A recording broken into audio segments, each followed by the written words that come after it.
Okay, so we're in video number 5 of 5 on the Going Pro Talent Fund training plan.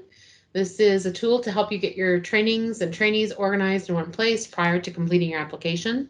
We're going to be discussing each section and some tips and tricks for making sure your plan accurately shows the trainings for which you are applying. On the screen, I'm showing you what the training plan looks like if you open it for the first time. And the section that we're going to be dealing with today is going to be down here to the bottom in the new hires section.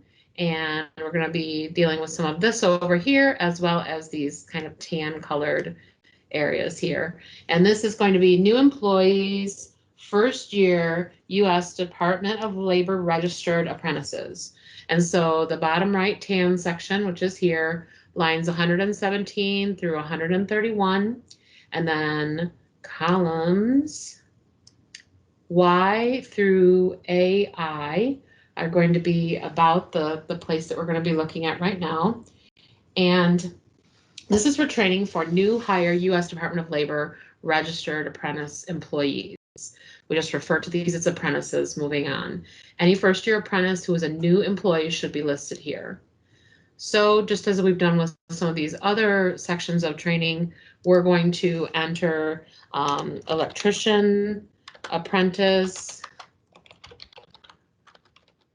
here, and that would just be the position title because we don't have that individual's name yet, and say we're bringing them in at 14 bucks an hour to start. And so we don't have a hire date or a name because that person's not been identified yet. Then what we would do is we would come on over to the actual tan section here, and we would enter, just like we did for regular incumbent apprentices, we would enter training provider. That's where we like to go next. And that typically is a local community college, and you'd want to put the name of the community college in there. And let's say we're going to be taking some summer classes, so maybe those start like in May. And those will end like in August. And again, we're just kind of picking dates out of here to kind of give you an example. Your mileage will definitely vary on these. And then the training course that we're going to have this person go to. So it's an electrician apprentice, a new one. And so maybe they're going to go to EL 102 basic electricity. And we're going to put here that they're an electrician apprentice.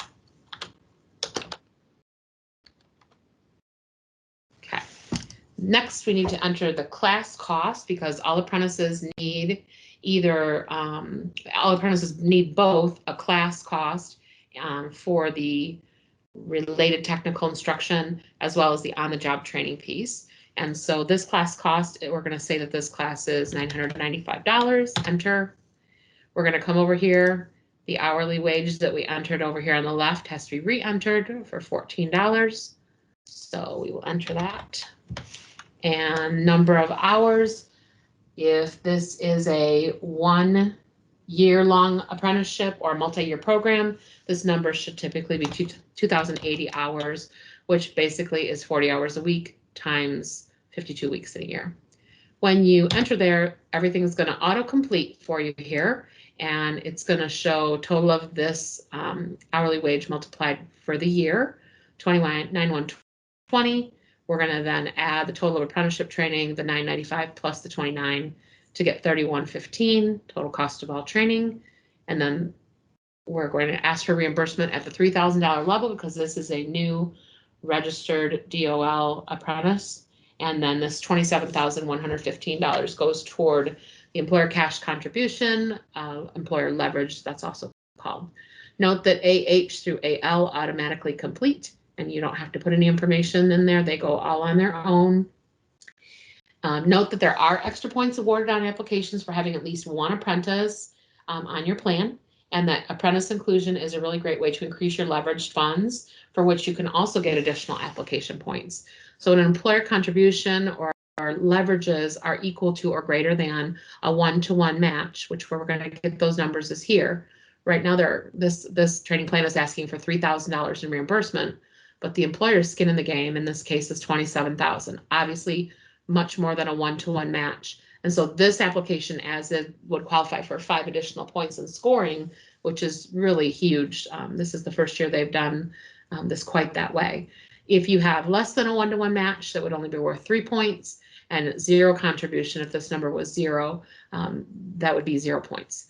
And so you would add additional apprentices as needed, just following those same steps over and over again in the process to make certain that they're all done the same way, that they all have this related technical instruction piece as well as the on-the-job training piece. And that is how you do new employees for first year USDOL registered apprenticeships.